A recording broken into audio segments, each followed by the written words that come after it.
오밤중의 뉴스 함께하고 계십니다.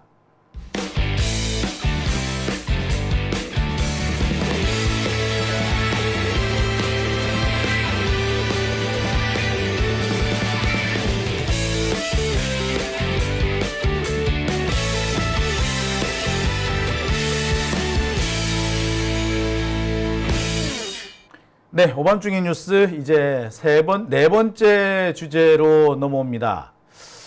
자, 이 네 번째 주제는 이거 오늘 할 수 있을까라고 생각했습니다만 내일로 미뤄서는 안 될 것 같아서 제가 조금 시간이 더 걸리더라도 오늘 맞춰야 될 것 같습니다. 여야 대표회담이 내일 모레 9월 1일에 열립니다. 아직 의제를 못 정했대요. 날짜는 정해졌는데 의제를 못 정했다고 합니다. 지금 같은 분위기라면 의제 없이 열릴 가능성이 더 커 보입니다. 지금이 28일, 이제 30일이네요. 오늘이 30일. 이제 31일, 그리고 9월 1일. 시간이 없습니다. 의제가 정해지지 않을 가능성이 더 큰 거죠. 민주당 내에서는 여야 대표회담 구체할 필요가 있느냐, 의제도 안 만들어졌고 당장 우리가 여야 대표회담 하는 이유는 최상병 특검 때문인데 한동훈이 이미 최상병 특검 안 하겠다고 한 상황에서 열 필요가 있느냐라는 부정적 의견도 있습니다.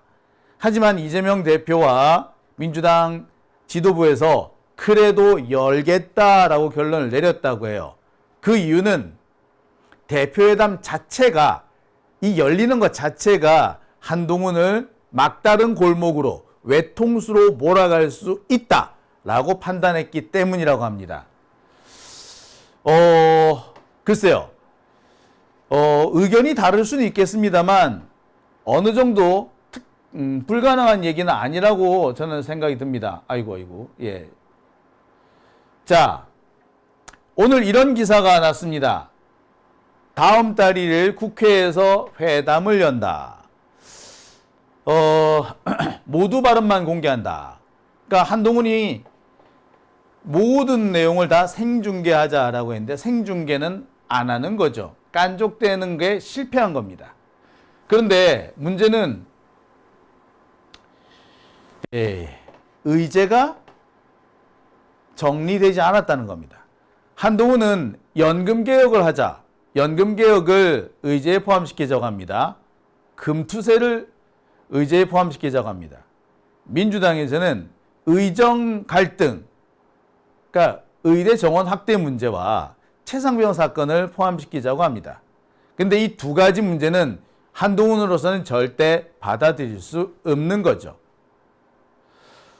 아마 지금과 같은 상황이라면 한동훈은 이 두 가지를 결코 받아들이기 어려울 겁니다. 한동훈은 지가 하고 싶은 말만 하고 빠져나오겠다라는 아주 얕은 꼼수를 쓰고 있는 거죠. 하지만 문제는 모두 발언이라는 거죠. 모두 발언에서 이재명 대표는 할 말 다 할 겁니다. 거기에서 분명히 최상병 특검도 말할 것이고요. 그리고 의정 갈등 얘기도 할 겁니다. 아니, 그 두 개의 문제를 집중적으로 거론할 겁니다. 한동훈은 그에 대해서 아무 말도 할 수 없을 거예요. 근데 만약에 이 두 가지 문제에 대해서 한동훈이 아무런 말도 하지 못할 경우에는 한동훈으로서는 정치적으로 상당히 큰 타격을 입게 될 겁니다. 왜? 아시다시피 이 두 가지 문제에 대해서는 윤석열이 질색팔색을 하고 있기 때문입니다. 최상병 사건 같은 경우는 여러분 잘 아시죠? 이미 윤석열이 절대 열지 못한다. 최상병 사건 이 특검은 못 받아들인다라는 입장을 분명히 해놓은 상태입니다. 의대 정원 문제도 한동훈은 일종의 중재안을 냈는데 윤석열이 단칼에 거절해버렸죠. 오히려 한동훈은 이 의대 정원 증원 문제 때문에 윤석열하고 정해져 있던 만찬 회동까지 연기해버렸습니다. 누가 보든 간에 이 문제는 윤석열과 한동훈 사이의 갈등 고리로 등장한 겁니다. 최상병 사건 특검, 이른바 제3자 특검뿐만 아니라 새로운 불씨가 생긴 거예요. 우리는 이 두 가지 불씨를 계속 키워나가야겠죠. 한동훈은 절대 이 얘기를 하고 싶지 않을 겁니다. 하지만 우리는 거론을 해야 되는 거죠. 거론하는 그 순간 한동훈은 바보가 될 겁니다. 만약에 이 두 가지 의제가 빠진다면 한동훈은 스스로 아바타라는 것을 입증하는 겁니다. 용산의 허락 없이는 아무것도 할 수 없는 바지 사장이라는 것을 입증하게 되는 거죠. 한동훈도 알아요. 그래서 웬만하면은 이 여야 대표회담을 안 하려고 했던 것 같습니다. 근데 자, 여야 대표회담을 안 하려고 뻗대고 있는데 민주당 쪽에서 갈궜죠. 속된 표현으로 야렸습니다. 자, 관련된 영상 한번 보실까요? 한동훈 대표가 의료 대란에 한마디 나서니 솔직히 더 걱정됩니다. 한동훈이 툭 던지고 윤석열이 개무시하고 한동훈이 꼬리 내리는 루틴이 벌써 여러 번입니다. 한동훈 대표가 최혜병 특검 꼬리 내린 지 몇 시간 지났습니까? 확실히 바꾸도록 싸울 건지, 입국하고 있을 건지, 윤석열의 교정자인지, 아바타인지 이번엔 분명히 하기 바랍니다. 노래 가사처럼 이번 딱 한 번만이라도 제대로 끝까지 하는지 지켜보겠습니다. 윤석열 대통령에겐 한동훈 대표 말을 씹는 것보다 중요한 것이 국민 건강임을 생각하고 내면의 괘씸함을 내려놓기를 권합니다. 선후배 검사 감정 싸움은 이 정권 끝나고 하십시오. 어차피 검찰 정권은 이번으로 끝입니다. 코로나 대책, 응급 붕괴, 의료 대란 해결에 대한 정부 여당의 통일된 입장을 조속히 내놓기를 요구합니다. 민주당과 이재명 대표는 이미 의대 정원 단계적 증원 입장을 제시한 바 있고 언제든 대안과 경험을 보탤 용의가 있습니다. 민생과 국민 건강이 최우선입니다. 바랍니다. 네. 한동훈 표 특검 이제 물 건너간 것입니까? 당대표 선거 때에 공수처 수사와 무관하게 최혜병 특검이 필요하다. 제3자 대법원장 추천 특검하자라고 주장을 했던 한동훈 대표가 선거가 끝난 후에 이제 말을 바꿔서 특검 말고 공수처 수사를 지켜보자라고 얘기합니다. 자신의 말에 책임지는 집권 여당 대표다운 모습은 찾아보기가 힘듭니다. 자당의 국회의원들이 특검법 동의조차 이끌어내지 못하는 무능한 리더십, 모처럼 내놓은 의료대란 해법도 대통령실로부터 단칼에 거부당하는 권한 없는 허울뿐인 당대표가 아닙니까? 의지도 용기도 없는 용산 꼭두각시 집권여당 대표가 아니라면 지금이라도 야당과 진정성 있게 특검법 추진에 임하시기 바랍니다. 네, 한동훈 대표가 2달 전에 제3자 특검법 발의를 공언을 했다가 26일에 손바닥 뒤집듯 말 바꾸기를 했습니다.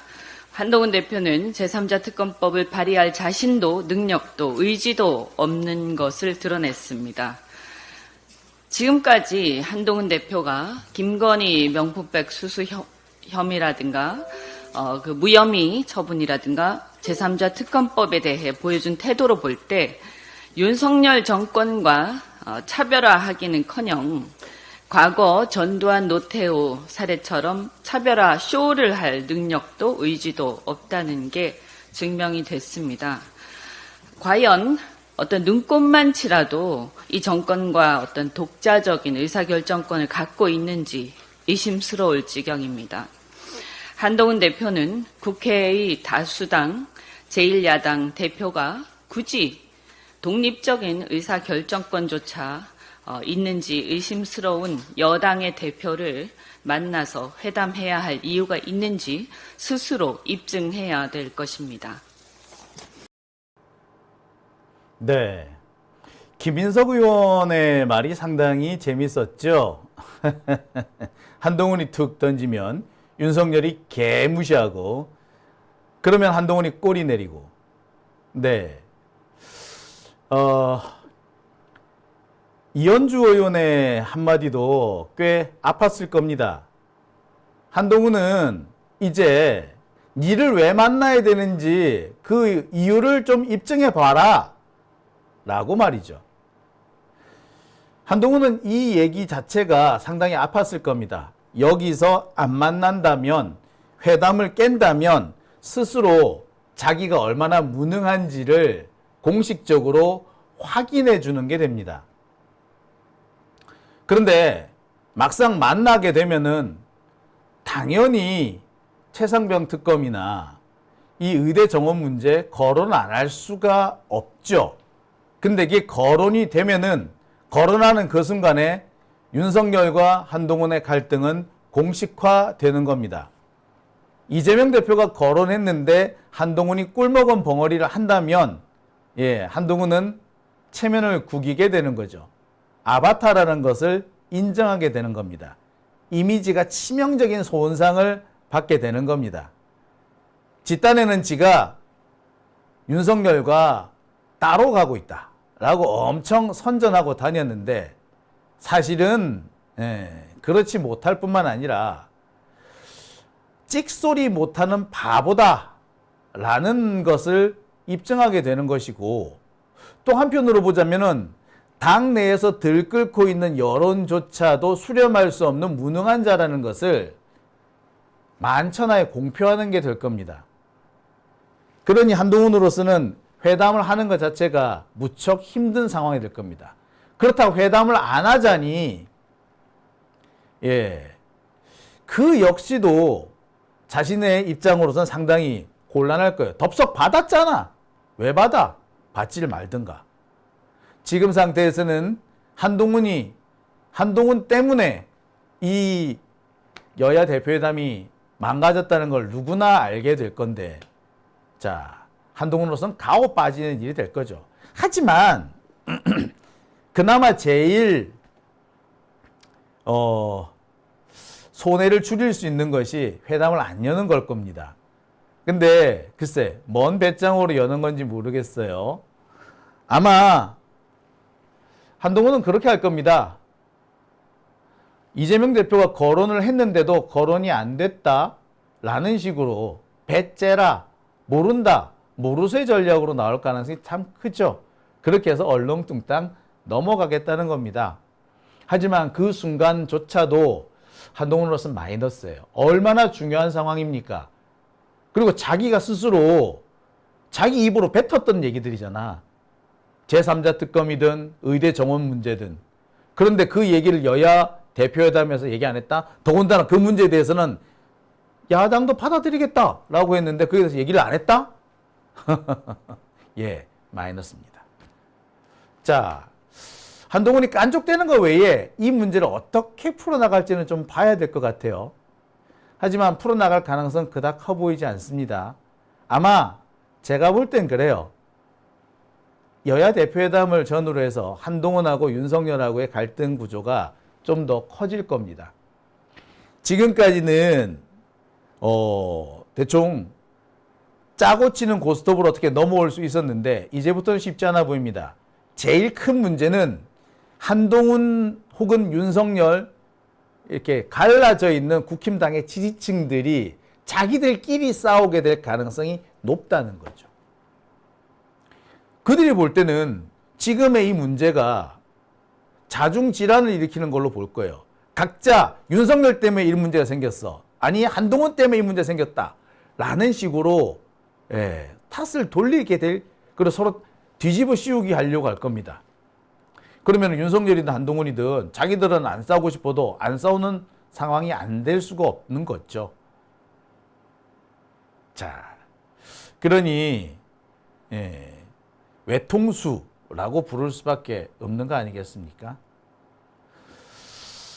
어찌어찌 잘 넘어간다고 해도 글쎄요, 한동훈으로서는 그닥 좋은 상황은 아닐 겁니다. 왜? 벌써 한동훈은 취임이 한 달 넘었습니다. 지난 한 달 동안 한동훈 뭐 했나요? 존재감 제로죠. 할 수 있는 일이 없고 한 일도 없습니다. 지금까지 많이 참았다. 이게 다예요. 뭘 참았는데 그래서. 그래, 많이 참았는데 이제부터는 안 참으면 뭐 할 건데. 안 참아서 뭘 할 건데. 대표회담에서 뭔가 보여줘야 되지 않아? 근데 그 대표회담이 수익 없이 끝났다? 최상병 특검이고 의대 정원 문제고 거론하지 않으면 대표회담에서 수익은 안 나올 겁니다. 그러면 한동훈으로서는 정치적으로 얻을 게 없죠. 오히려 용산의 허가 없이는 아무것도 할 수 없다는 것이 더욱더 명확해지는 겁니다.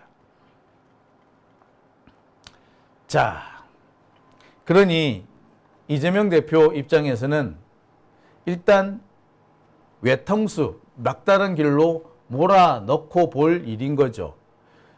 얻을 것이 없을 수는 얻을 게 없다라고 볼 수도 있겠으나 경우에 따라서는 대어를 낚을 수도 있는 거 아니겠습니까? 믿져봐야 본전이라고 저는 판단이 되네요. 그러니까 많은 분들이 굳이 왜 열어? 하지만 굳이 여는 이유가 여기 있다라고 생각이 드네요. 자, 여기서 우리가 한 가지 짚고 넘어가야 될 일이 있습니다. 한동훈하고 윤석열 이 둘의 갈등 구조가 사실 처음부터 이렇게 갈등 구조가 된 건 아니었던 것 같아요. 늘 말씀드립니다만 이들의 이 관계는 갈등 구조처럼 보이지만 상당 부분은 짜고 치는 고스톱, 약속 대련 형태였어요. 그런데 약속 대련이던 이들의 관계가 점점 진짜로 바뀌게 되는 과정에는 무엇이 있느냐? 예, 바로 지지자들 사이의 충돌입니다.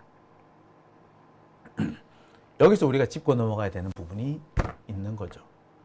지금 민주당 내에서도 자꾸 갈등을 유발시키려는 자들이 있습니다. 계속해서 문재인과 이재명의 싸움을 불러일으키는 자들이 있고 조국과 이재명의 갈등을 일으키려는 자들이 있어요.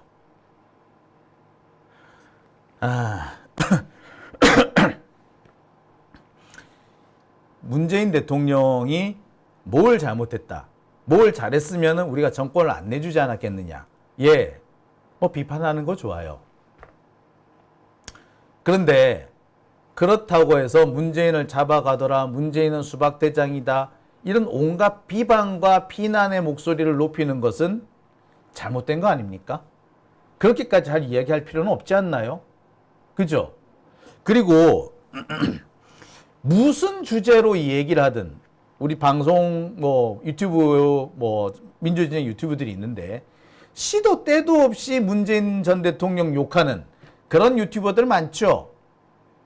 왜 그런 짓 합니까? 그게 이재명 대표한테 도움이 된다고 생각하세요? 조국 대표 부분도 마찬가지입니다. 지금 여러분들 하는 그 행동은요, 조국과 문재인을 검찰의 아가리 속에 밀어넣는 행동들입니다. 조국과 문재인의 서포트 없이 이재명이 대권을 질 수 있을 것 같습니까? 아니요, 어렵습니다. 그분들의 적극적이고 또 진정 어린 지지가 있어야만이 대권에 다가가는 겁니다. 왜 너무나도 뻔한 얘기를, 너무나도 상식적인 얘기를 왜 무시하십니까? 문재인 대통령 보고 탈당하라는 그 사람들, 아니 제명하라는 그 사람들, 도대체 머릿속에 뭐가 들어앉았습니까? 그들은요, 이제는 아무나 보고 다 반명 이러고 다닙니다. 심지어 민주당의 민주화를 위한 그 모임 민민운이라고 하나요? 여기도 반명이다 라고 하지 않나. 김어준도 반명이다 라고 하지 않나. 심지어 장용진도 반명이 돼. 또라이들 아니야? 참 기가 차서.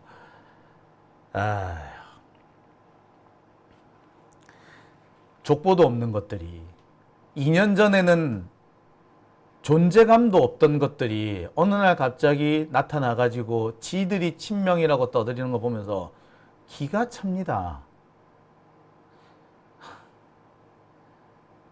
이미 많은 사람들이 자리를 차지하고 있는데 그 자리를 뺏어서 자기 것으로 만들고 싶어서 뒤늦게 와가지고 이미 다른 사람을 내쫓고 그 자리를 자기들이 차지하겠다는 꼼수들 아니겠습니까? 그러지 않고서는 그러지 못하죠. 김어준 자리를 뺏고 민민훈 이런 분들이 자리를 뺏고 청래당 자리를 뺏고 그 자리를 지들이 차지하겠다는 거 아니야. 그래서 여러분 그런 사람들 조심하셔야 됩니다. 며칠 전에 이재명 대표가 직접 그런 짓 하지 말라고 이 글을 올리셨죠. 그래도 말을 안 듣대. 야, 참. 마치 몇 년 전에 문재인 대통령이 그 문파 자처하면서 이재명 대표 공격하던 자들한테 그러지 말라라고 그렇게 신신당부하는데 그 문재인 대통령의 말조차도 쌩까던 그 똥파리들하고 너무나 닮지 않았습니까? 예, 바로 그들이 이들입니다. 쓰레기들이에요.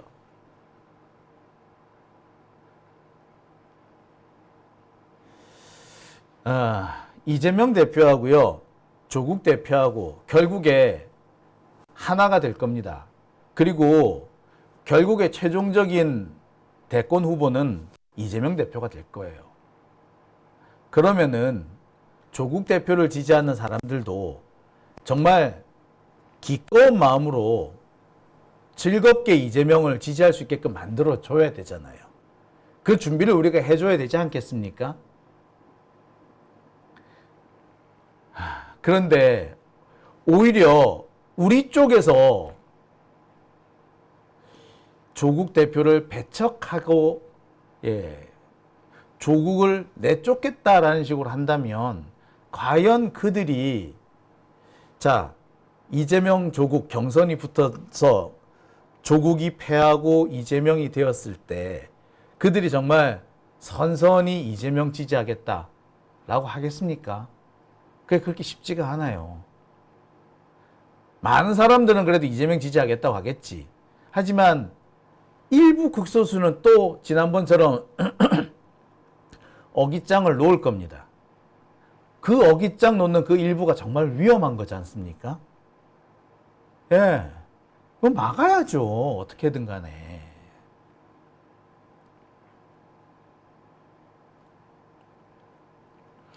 그 좋은 사례가 지금 윤석열과 한동훈의 갈등에서 드러나는 거 아닙니까? 그죠? 타산지석이라고 했습니다. 지금 저게 타산지석인 거예요. 그죠? 제가 또 이런 얘기 했다, 이거 또 베베 꼬아가지고 이상하게 또 왜곡하는 자들이 있어요. 며칠 전에 제가 김부겸 얘기를 했더니 제가 김부겸 쉴드 친다고 또 이상하게 베베 꼬우는 자들이 있던데 내가 언제 김부겸 쉴드 쳤냐? 에? 김부겸 신경 쓸 필요 없다. 김부겸은 별 생각도 없다. 그럴 능력도 안 된다. 본인이 더 잘한다. 이 얘기를 했지. 에? 그런데 지금 이낙연 쪽에서 김부겸을 이용해서 지기 스스로 김부겸을 이용해서 이낙연이 뜨고 싶은 거다. 이 얘기한 거 아니에요? 그럼 말귀를 못 알아듣는 거야? 못 알아듣는 척 하는 거야? 등신들. 그 말귀 못 알아듣는 사람들, 그 문해력 부족, 문해력 제로인 사람들이 누군지 제가 알아요. 왜 그러는지도 알아요. 제가 요즘에 SNS에 한참 누군가에 대해서 글을 쓰고 있죠. 그 족속들이에요. 알아. 어떻게 아느냐고요? 제가 지난주에 처음 글을 올리고 난 다음에 그저께 제가 고발 뉴스 나갔잖아요. 그랬더니 제 글 쓴 거 가지고 막 씹고 있더라고. 고발 뉴스 게시판에 올라와가지고. 그러면은, 예. 그들이 어떤 자든지 너무나 스스로 자폭한 거 아니야. 그죠? 그러고 다니는 자들이에요. 에휴. 제가, 대충 감은 잡았지만, 설마 해가지고 약간 한번 툭 건드려 봤더니 바로 반응이 오더군요. 본인 지는 아니다라고, 정신 차리라고 이렇게 하고 있던데, 참, 에이. 자, 오밤중의 뉴스.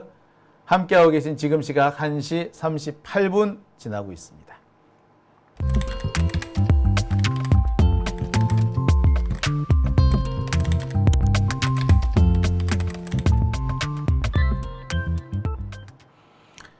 네, 오밤중의 뉴스 함께